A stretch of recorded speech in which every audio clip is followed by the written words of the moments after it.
ರೂಪಾಯಿ ಮಕ್ಕಳು ನೋಡ್ರಪ್ಪ, ಈ ವೃಷ್ಪಾವತಿ ನೀರು ಅಂತಕ್ಕಂಥದ್ದು ವಿಸ್ಫೋರಿತ ನೀರು. ಈ ವೃಷ್ಪಾವತಿ ನೀರು ಎಲ್ಲಿಂದನೂ ಗೊತ್ತಲ್ಲ, ಎಲ್ಲೂ ಬೆಳೆದಿಲ್ಲ, ಎಲ್ಲೂರಿಯಲ್ಲ ಇದು.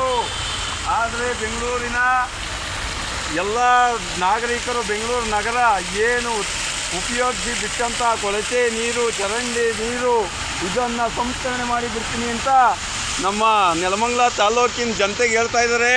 ನೋಡ್ಬೋದು ಮುಂದಿನ ದಿನಗಳಲ್ಲಿ ನಮ್ಮ ಕೆರೆಗೆ ಕುಡಿಯತಕ್ಕಂಥ ಏನು ಗ್ರೌಂಡ್ ವಾಟರ್ ಅಂತರ್ಜಲ ವೃದ್ಧಿ ಆಗ್ತದೆ ನೋಡ್ರಪ್ಪ. ಈ ನೀರಿಂದ ಅಂತರ್ಜಲ ವೃದ್ಧಿ ಮಾಡೋಕ್ಕೋಸ್ಕರ ಈ ನೀರನ್ನು ಬಿಡ್ತಾರಂತೆ. ಎಲ್ಲ ಸುಳ್ಳು ಬಂಧುಗಳೇ.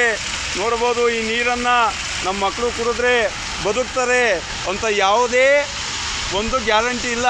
ನೀವು ಇದನ್ನು ಯಾವುದೇ ಡಾಕ್ಟ್ರ್ ತಗೊಂಡು ಪರಿಶೀಲನೆ ಮಾಡ್ಬೋದು.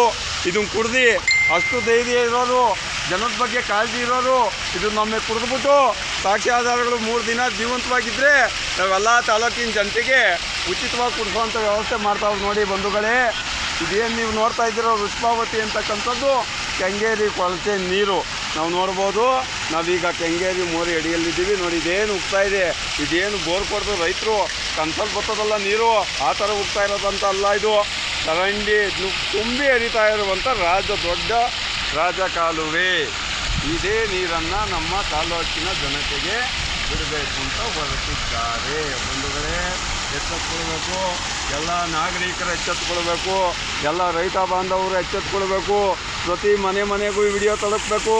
ಪ್ರತಿ ಮನೆ ಜನ ಈ ವಿಡಿಯೋವನ್ನು ಗಮನಿಸ್ಬೇಕು. ಈ ವಿಡಿಯೋ ಸತ್ಯ ಅಸತ್ಯತೆ ತಿಳ್ಕೊಬೇಕು. ಯಾವುದೇ ಕಾರಣಕ್ಕೂ ನೆಲಮಂಗಲ ಗ್ರಾಮದ ಜನತೆ ಒಳ್ಳೆ ನೀರು ಬಂದರೆ ನಮಗೆ ಬಾಗಿಣ ಕೊಟ್ಟು ಪೂಜೆ ಮಾಡಿ, ಗಂಗಮ್ಮನ ಪೂಜೆ ಮಾಡಿ ಕರ್ಸ್ಕೊಳ್ಳೋಣ, ಏನು ತೊಂದರೆ ಇಲ್ಲ.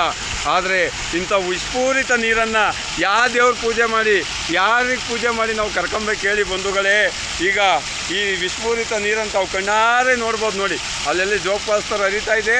ಆ ಕಡೆಗೆ ಹೋಗಿ ನಿಮಗೆ ವಿಡಿಯೋ ಮಾಡಿ ತೋರಿಸ್ತಕ್ಕಂಥ ಕೆಲಸ ನಾವು ಮಾಡ್ತೀವಿ.